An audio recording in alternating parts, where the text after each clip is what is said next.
I'm delighted that we've been joined by Professor Mike Ashby. Professor Ashby is going to give us an overview of some of the new developments in the Sustainable Development Edition of the EduPack, and to give an overview of the methodologies that have been developed to support that. The webinar is assuming that you already know a little about the CES EduPack software, so it's not going to go into the software in detail, but focus very much on the new developments in the sustainability area. I'll pass over to Mike for today's webinar. Thank you.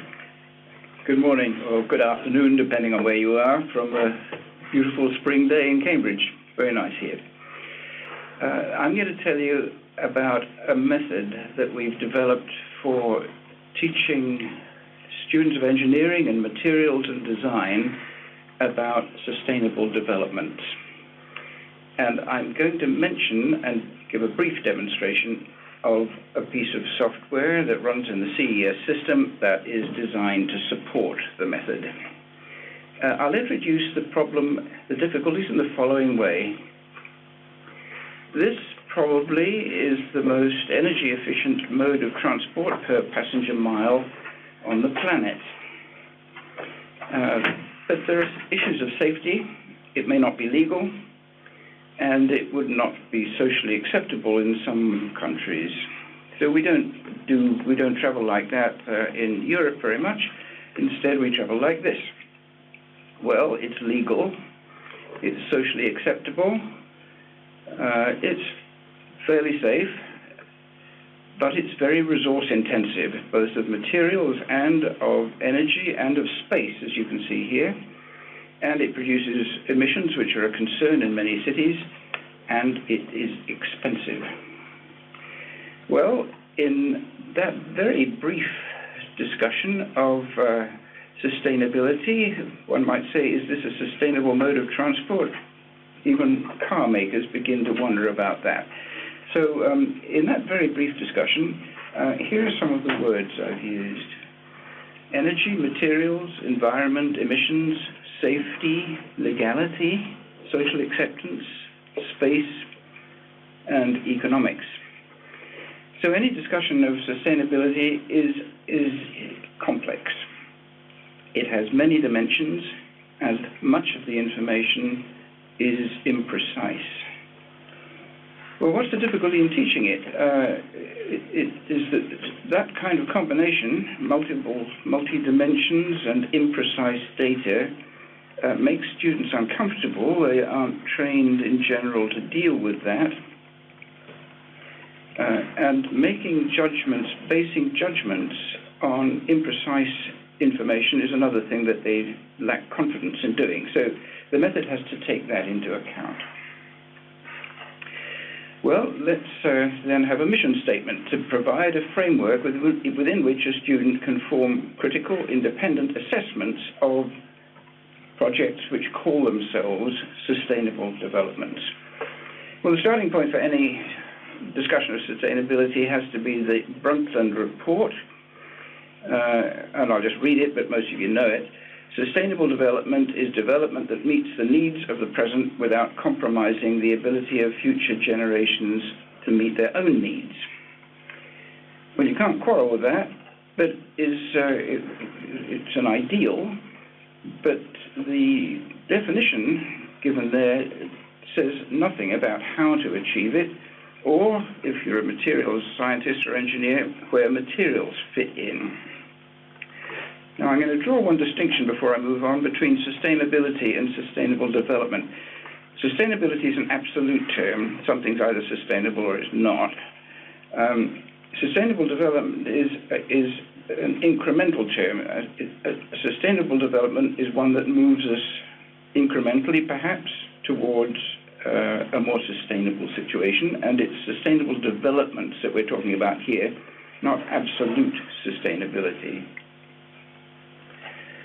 Well, how do people tackle these things? There is the triple bottom line accounting approach, and you will probably be familiar with this.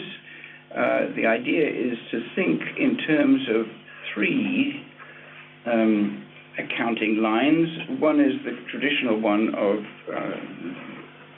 the economic one, but the other two, there's a financial bottom line to the accountability. The other two are social and ethical performance, this one called people, and the third is the environmental performance, one here called planet. And the idea is to aim to be in this overlapping bit in which the development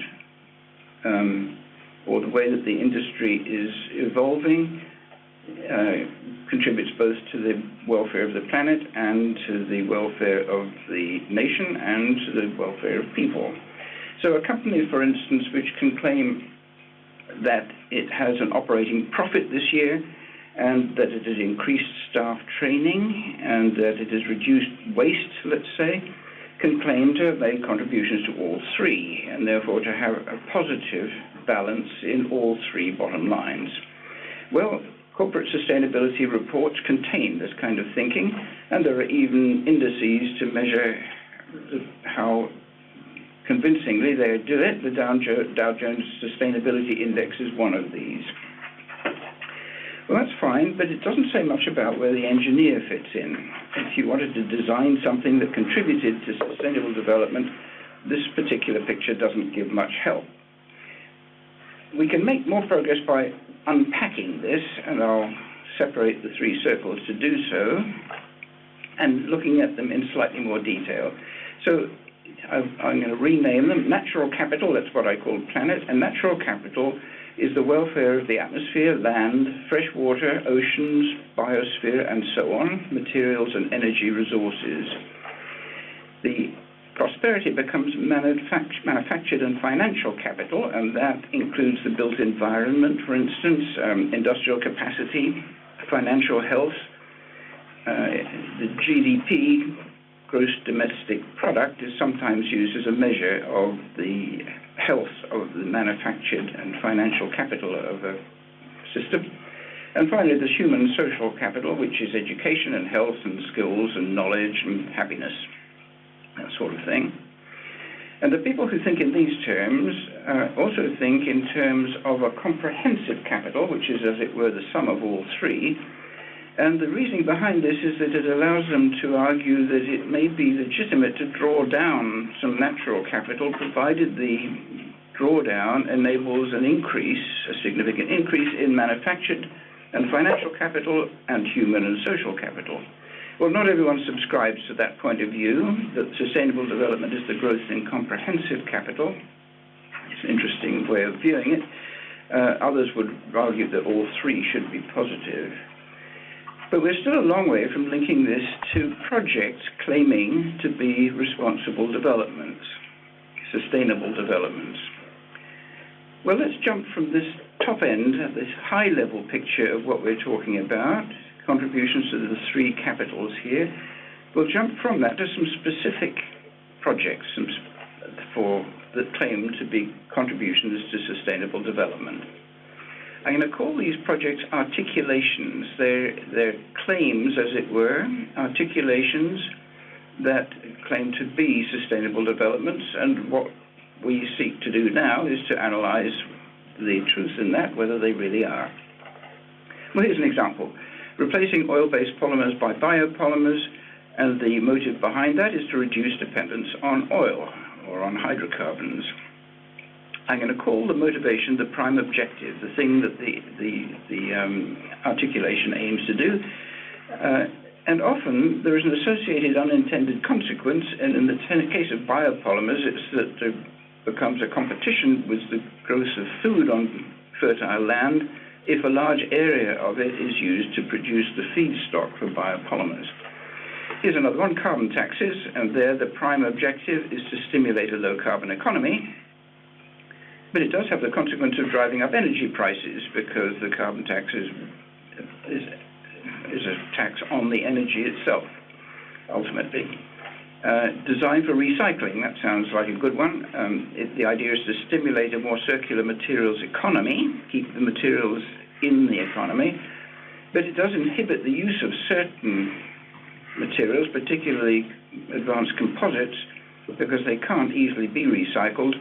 And that can be damaging in a planet, environmental context because these advanced composites allow the light weighting of vehicles, for instance, and therefore there's lower fuel consumption. Well, those are three examples. They're things that engineers and material scientists can engage directly with. Each has a primary objective, and if you think about it, each must have a physical scale and a time scale. If the biopolymer production reduces the use of oils by, let's say, 1,000th of 1%, then it hasn't achieved anything very much. It must make a significant difference to the oil consumption. And similarly with these others, if provided they make a significant difference, then they can contribute to the motive, the prime objective, as listed here. Now, there's also a time scale. If it takes 100 years to set up the biopolymer plant, it isn't going to help very much, at least not in the short term. So almost always a specific articulation of a sustainable development has a time scale associated with it as well as a physical scale, and we'll see that presently. Now, any one of these articulations involves people. There's stakeholders. It's important to find out who they are, what their concerns might be, and what influence they have, what power they have. Well, if we think of the typical stakeholders in a project that might be involved with sustainable development, here are just a few. Government wants to meet certain emission targets, perhaps. The public, local communities, owners of businesses, manufacturers, suppliers, trade unions, customers, the people who buy products, lobbyists, investors, national press, and so on. Well, it's important to identify these and find out what their concerns are, because if they're ignored, the project probably won't fly. And that means, in the long term, it's unsustainable. You can't make it happen. How do you find out about stakeholders? There are a number of ways of doing it. One is to identify a few, and then ask them who the others are, and then circulate around this loop several times, each time asking the new stakeholders if they can identify other people who might be concerned here. So there are various methods for identifying stakeholders.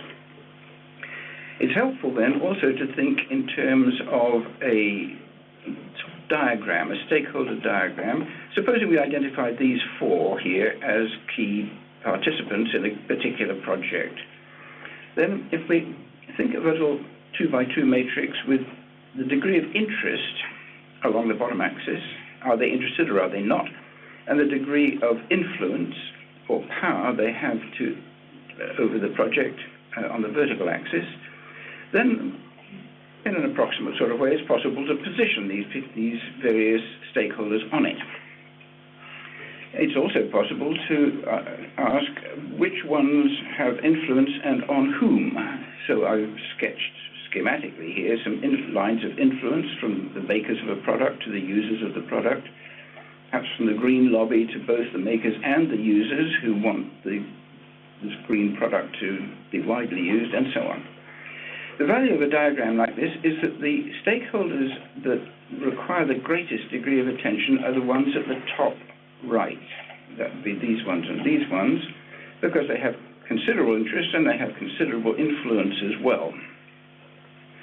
The others shouldn't be ignored, but the ones who really have to be key players in the game are the ones at the top right here. And then the issue is, what are their concerns? Well, if we're going to get any further, we need to know facts. We need to know what the concerns of these stakeholders are and whether they can be refuted or whether they are legitimate. And we need to know more about the proposed project that claims to be sustainable. So we need facts. To get an idea of what sort of facts, I've made a map here of a lot of different articulations. These come from journals of sustainable development and other such sources. And here's a subset of some of the articulations that we found. There's the one I spoke of a minute ago, biopolymers. Here is carbon taxes. Here is, here is design for recycling. Those are the three I had on an earlier frame. but there are a whole lot more. And if you examine them, you find that their motives fall under 6 broad headings, and I'll just list them. So these are related to materials, critical materials, ethical materials, sourcing, that sort of thing. These are related to the environment, designed for reuse, designed for recycling, and so on.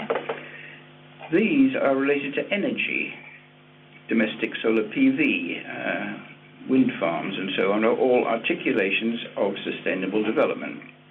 Sorry, what happened there? Clicked on the link. That one? I'm sorry, there we lost the frame for a minute. That's the one behind.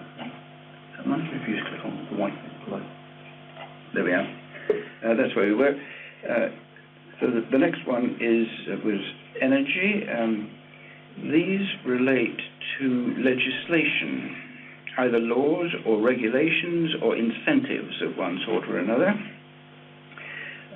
These over here relate to society and the way that we deal with issues of sustainability in society. And finally, all of them have an economic dimension. Now, these are useful headings. The articulations listed here relate most directly to one or another of these, but on closer examination, almost all of them have dimensions which include almost all of these. There's legislation which touches on virtually any one of these. There is environmental issues with all of them. There will be materials and energy issues with them too. So these headings form a useful starting point for seeking facts about the articulation. So let's move on now. I'm going to use this hexagon to remind us that we have these 6 headings, and I'm going to put the headings in there: materials, economics, energy, environment, legislation, and societal issues. And we're going to use this icon here, this hexagon, as a reminder of what I'm going to call the fact-finding stage. We now want to seek facts about each one of these headings in order to inform ourselves both about the articulation and about the stakeholders' claims. Well, we can now assemble all these bits. We've got several bits. The starting point was the articulation itself with its prime objective. It had some particular objective, a scale, and timing. So I put that at the bottom. There it is. We need to find out what the objective of the articulation is. Formulate that. Once we've got that, we can ask who are the stakeholders. Here they are mapped out. Stakeholder analysis is a way of identifying them.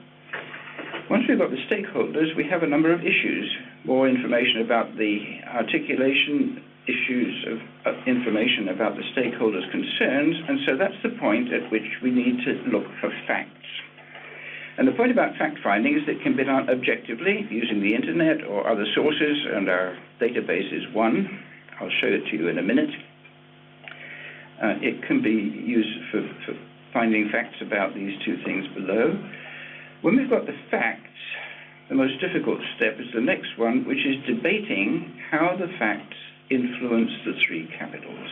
We now have a body of information, objectively sought, with no judgments attached yet, and the next job is now to debate how these facts influence the 3 capitals, each capital in turn, and whether the influence is net positive or net negative.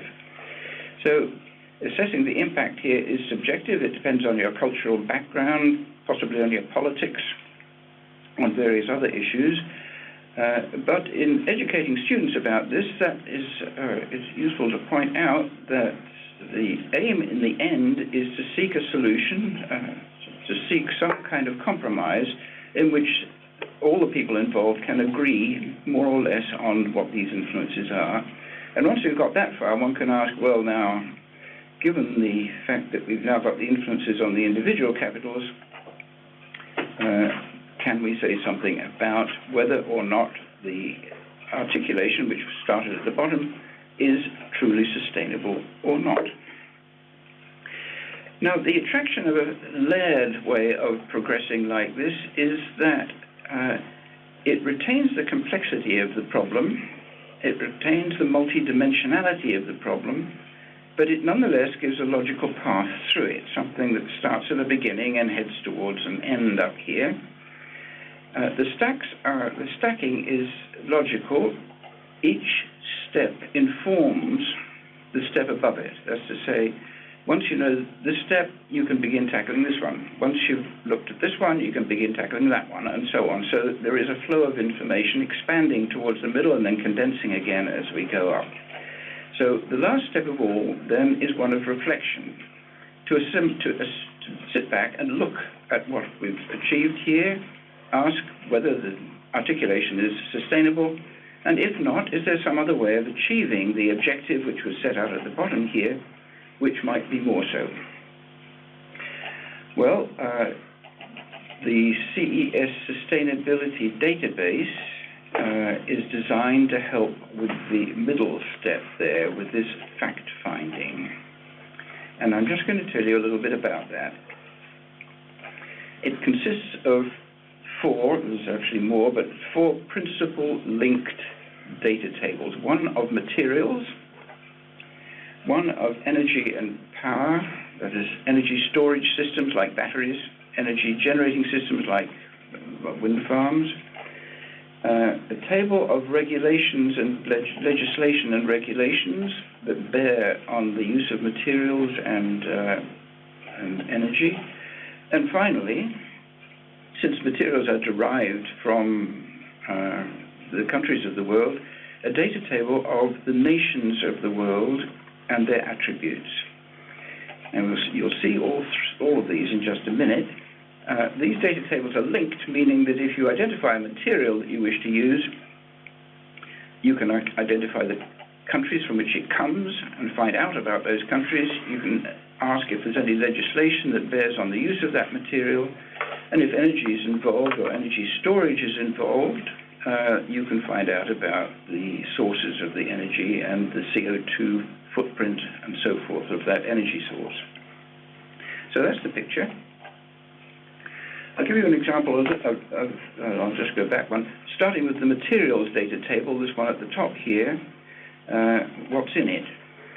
Well, you'll be familiar, I think, with the records in the CES system. They have physical properties, mechanical, thermal, electrical, environmental properties for materials, such as cobalt. The new addition in this particular, in the sustainability database, is information about the supply chain of the material. First of all, is it ranked as a critical material? Critical materials are a concern for one reason or another, and here are some of the reasons. That they're very scarce, or that there's geopolitical reasons that limit supply, or that they cause environmental damage when they're extracted, or that they have prices which are extremely volatile, or that they come from countries in which a conflict is underway, and if that country is selling minerals, they may be using the income from selling them to fund the conflict. Well, that's a considerable issue just now, as you'll see in a minute. So it's got the critical status of the material, and it also has information about where it comes from. And in the case of cobalt, you'll observe here is the world production in tons per year. Here is the production from the Democratic Republic of the Congo, and it accounts for more than half of the total world production. That's one reason that these rankings have the appearance they do. The war has caused great fluctuations in cobalt prices, so there's high volatility. There is concern that the conflict is being funded from the sale of cobalt, for instance, and there are other issues. So that's the new information in the materials database. Well, one might like to find out a bit more about the Congo. That record for cobalt is linked to a record for the Congo, and this is what it looks like. This is about a half of the record. It's got a flag, it's got a map showing where the Congo, the Democratic Republic of the Congo is. It's got information about the people, about human rights relating to human capital of our 3 capitals, about the economy, a lot more than this, I just put in a few, relating to manufactured capital, and about the environment, energy, and the carbon footprint of the country as a whole related to natural capital. So these records have a lot of background material, which is useful not just in the context that I've mentioned, but in a number of other contexts as well. It's a useful database to have. Well, there is also a legislation data table, and it has EU directives, US legislation, and so on. In the form of a brief summary, longer than this is an excerpt from this is cut out from the record, for a particular act, the Dodd-Frank Act of 2010, enacted by the US Congress after the Wall Street crash. And among other things, it insists that materials must be ethically sourced, and it's stimulated in part by ongoing trade in materials such as diamonds and cobalt and copper from nations that might use the proceeds to fund human rights. Well, that's important information. You can't sell a product in the United States if you can't demonstrate that the cobalt it contains was ethically sourced. If you are in the United States, you can't market a product that doesn't meet that criterion. If you need to know more about it, each of the records has got a source you can go to for much more information. Usually it's the directive or the law itself.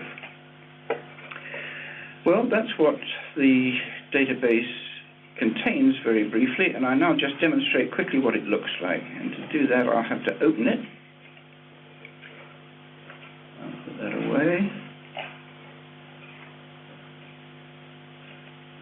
Here it is.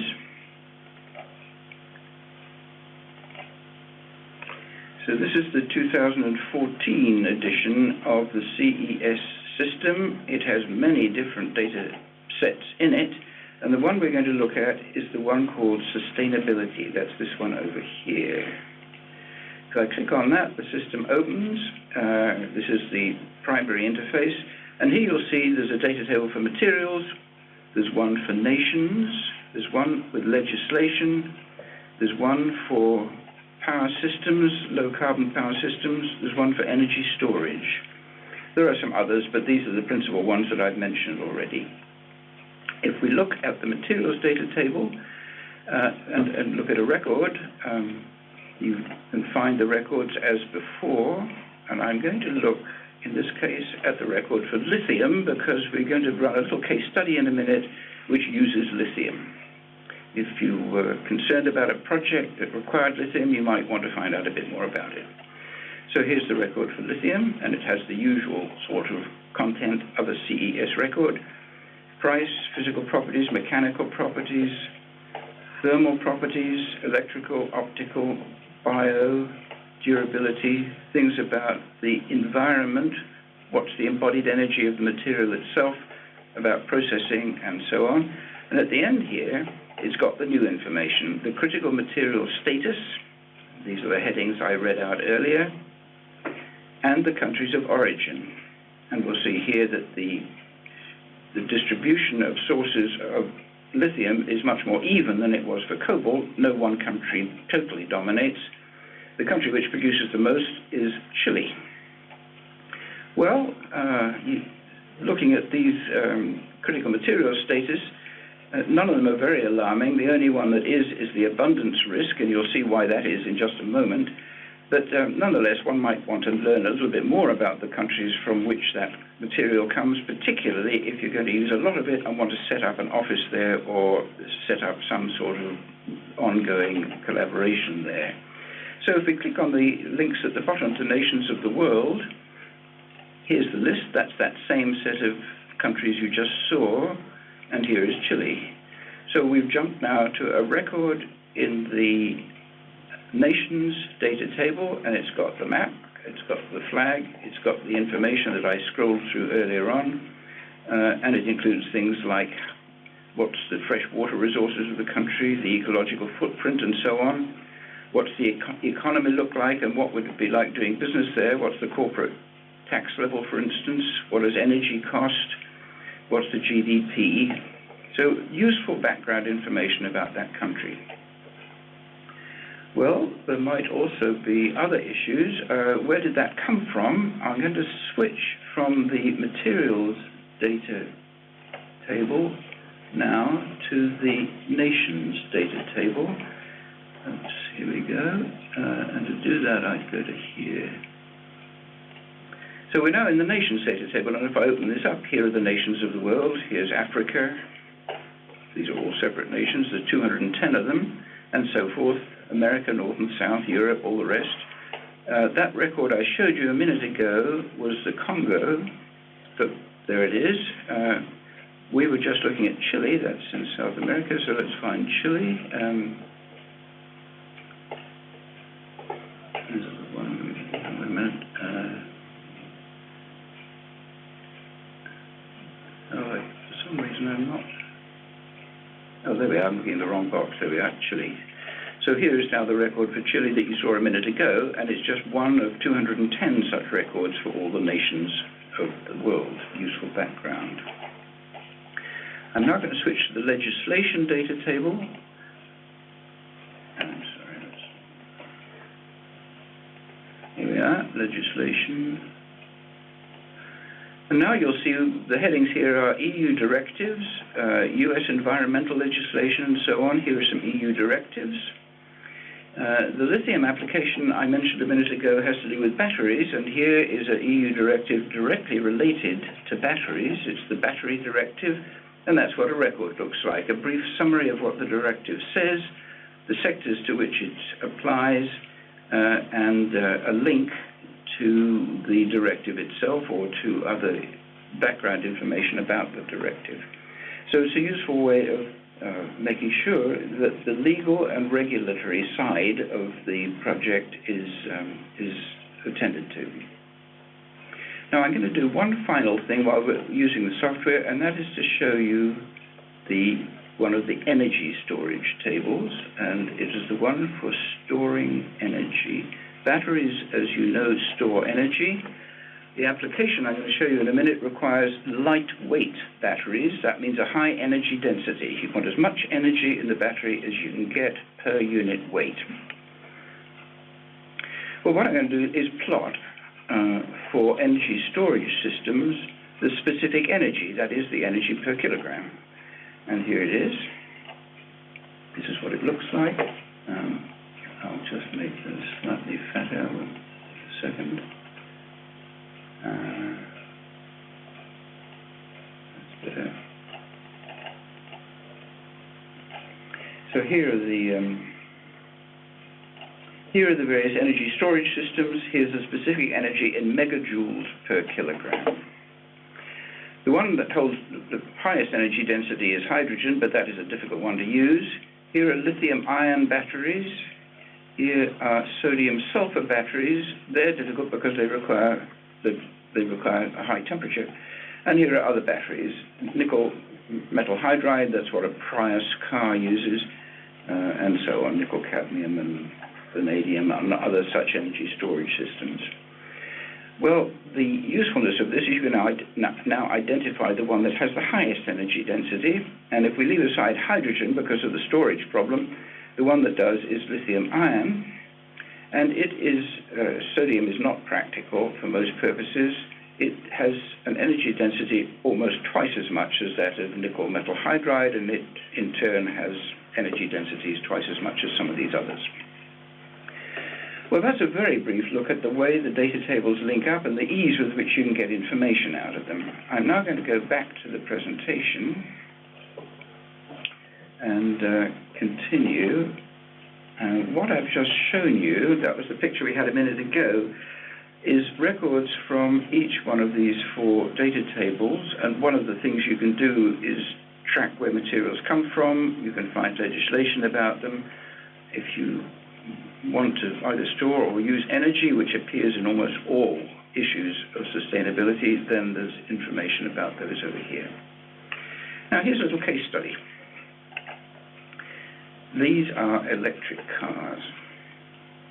The global car production of all cars at the moment is about 60 million units a year, and about 15% of global CO2 is released from cars. That's where it comes from. In cities, of course, it's much higher, and there's a concern in many large cities that the level of pollutants, CO2 among them, is too high. So governments have targets, and one that our government in Britain has is 10% electric, that's all electric, not hybrid, by 2020. Well, that is a statement of a sustainable development. The development is to replace 10% of the production of hydrocarbon-based cars with electric cars. That's the scale of it. And here's the timing. That is to be done in the next 7 years. Now, if we allow for the fact that the car production is increasing at about 4% a year, that drives that up to about 80 million in 2020, and 10% of 80 million is 8 million. So that means producing 8 million electric cars per year if this was done globally. Now, this particular target is not a global target, although many countries have such a target. So let's look at it globally, although one can do it nationally if you wish to. What's the consequence of making 8 million electric cars a year? Well, who are the stakeholders, first of all? Governments, car makers, battery makers, unions, because they're involved in manufacture of cars, the people who drive the cars and buy them, possibly, environmental campaigners, and there are more. But clearly there's a number of stakeholders, and it's possible to map them to some extent onto this influence diagram. Right now, battery makers are right at the top because both the makers of the cars and the aims of the government depend on the batteries. So there are various influences here. The three that I think one might estimate are in the top right-hand side of this diagram are the makers of the cars themselves because they want to make money out of them, the government because it wants to meet its emission targets, the people who make the batteries because that's the biggest single change, that the car is no longer driven by hydrocarbons but by batteries. So the concerns that need most attention are those of these three, and they are carbon taxes. The drivers, of course, if the drivers won't buy the cars, then nobody will use them. Carbon targets, the supply chain for the battery people, and the range anxiety of the drivers of the cars themselves. They're concerned that they won't go far enough on one charge. Well, we've now got some concerns, and it's now possible to start researching it, researching both the facts relating to electric cars and facts relating to the concerns of the stakeholders. So here's our hexagon, here's a car, here are our headings that we had before, and here are some of the issues. Energy, well, batteries, we need to know about that. If they're lithium-ion batteries, we need to know about the supply chain for lithium because we're going to use a lot of it. The environment, well, what's the CO2 footprint of a battery-driven car? How does it compare with a hydrocarbon-driven car? What about legislation? Well, you just saw the battery directive when I was using the software a minute ago, and the battery directive says you must recycle batteries. You're not allowed to dump them. There's range anxiety, and of course, there's always the price. So there are a few issues, there are more, but to keep this simple, let's stick with those and see how far we can get with fact-finding. Well, here is the first thing we want to know. We're going to make 8 million cars a year. Each one, as designed now, current electric cars, has 7.3 kilograms of lithium in it. That's 58,000 tons of lithium a year. Here, from the software, is the lithium production in tons per year. That's the data you saw before. And here is the world production, 34,000 tons. Well, the projected demand is about 160%, about 1.5 times current world production. That's not so serious as it sounds. You can always increase current world production, and we've got 7 years to do it. But nonetheless, it is an issue. It's a fact about this particular way of driving cars, which might make you wish to look at alternative batteries. Well, here are alternative batteries, lithium-ion, nickel metal hydride, and I showed you a minute ago how to make a plot of energy density, because we want the one with the highest energy density. If we can't have it, we want the next one, and the one with the highest energy density, you'll remember, was lithium-ion. If you can remember 0.6 megajoules per kilogram, good, because I'm going to use it in a minute. One thing to remember, however, is that gasoline has a much higher energy density than these batteries do by a factor of 75. Now, it doesn't mean that the system is 75 times lighter, but it does mean that the weight of the batteries of a battery-driven car, of the batteries in a battery-driven car, is much more significant than the weight of the fuel in a hydrocarbon-driven car. Right, regulation. You saw the regulation database, and I highlighted the battery directive already. No batteries to landfill in Europe. That means you have to have recycling facilities for batteries, and at present there are no recycling facilities for lithium-ion batteries, although they are beginning to plan and build them, but at the moment that is lacking. So that is a fact that you have to take into account. Will it achieve the government's aim? That was the government's concern, was to decarbonise road transport. Well, how are you going to charge the car? If you charge it from the national grid, and the national grid is gas or coal-fired, then there's still a carbon footprint because of the energy it took to make the electricity that is then used to charge the car. The CO2 footprint of a gas-fired power station is about 140 grams of CO2 per megajoule of electricity, delivered electricity. How much energy does it take to propel a small car? Well, it takes about 0.6 megajoules per kilometer. The efficiency, once you've charged the car, the efficiency with which that charged energy reaches the wheels is about 85%. Electric motors are very efficient. And we can now multiply these together and find out what the carbon footprint of the car is. It's 140 times 0.6 divided by 0.85, these numbers, and that comes out at 100 grams per kilometer. You may know that there's a number of hydrocarbon-powered cars on the market that already have a carbon footprint of less than 100 grams per kilometer. Now, one other thing is weight, the battery weight. I mentioned, could you remember, 0.6 megajoules per kilogram a minute ago for the batteries. If that's the energy density in the batteries, and this is the energy you need to drive the car, then you need a kilogram of battery for every kilometer of range. So if the car is going to go 200 kilometers on a charge, the battery is going to weigh about 200 kilograms. And 200 kilometers to many people is not enough. They have concern about the range. If you wanted the range equivalent to a contemporary hydrocarbon-powered car, the battery would weigh about half a ton. Well, those are simply facts.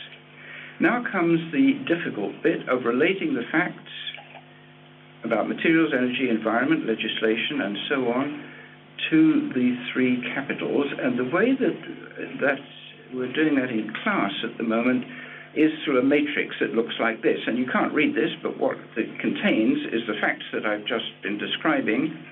Green if they're positive, red if they're negative, and how they impact on planet, people, and prosperity.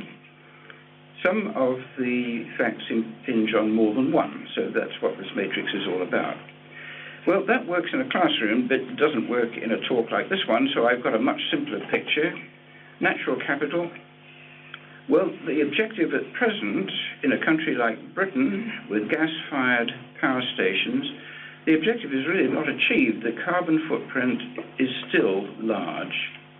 It would be possible if the grid were decarbonized for the electric cars to achieve their end, but until it is, they don't.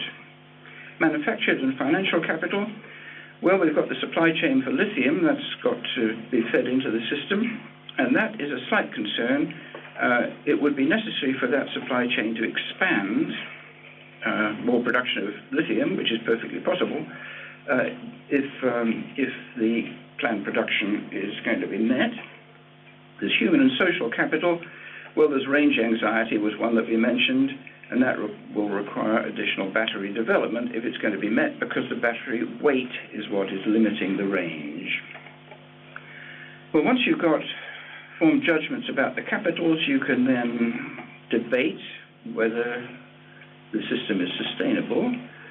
In the short term, it would appear not in 7 years probably, because of the infrastructure problem of creating enough supply of lithium and of recycling facilities for lithium. In the longer term, it almost certainly would be, provided the infrastructure were in place.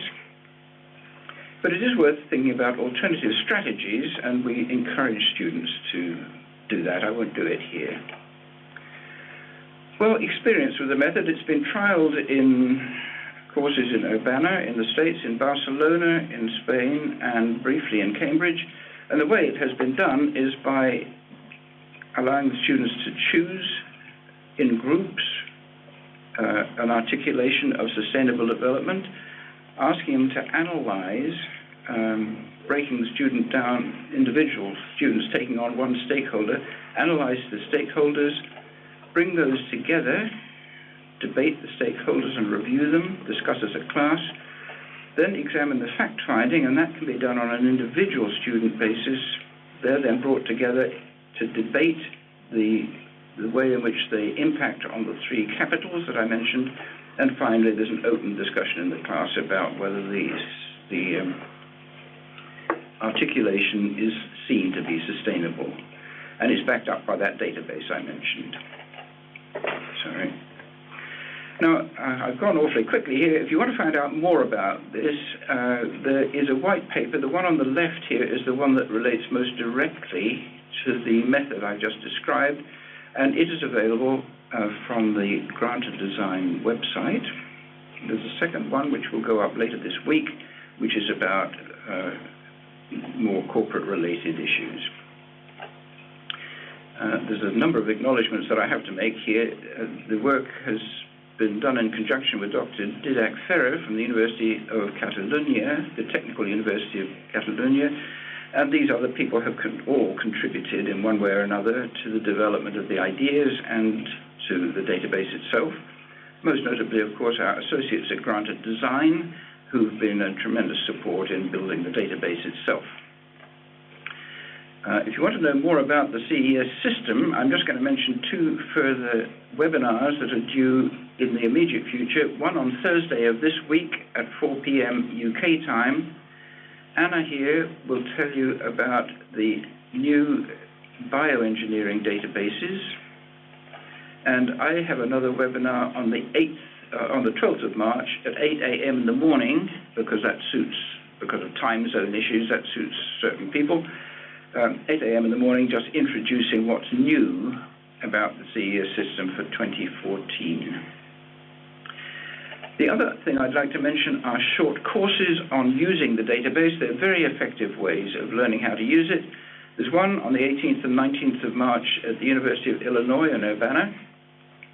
There's another one, 8th, 9th of April in Cambridge. And if you want to learn more about them, that website, materials-education.com, will tell you about them. And finally, there are the Materials Education Symposia that we are involved with each year. The 5th North American Symposium immediately follows the short course at Urbana, 2021 March. The 6th International Symposium is in April, 10th to 12th, in Cambridge, immediately following the short course there. And there's a 3rd Symposium at the National University of Singapore, and that's on the 11th and 12th of December of this year. Good, thank you for listening. I hope that came across all right. We had slight WebEx problems at the beginning. If you'd like to learn more or receive copies of these PowerPoint slides, please contact the education team at this URL, or visit Granta Design, and that's the URL for Granta.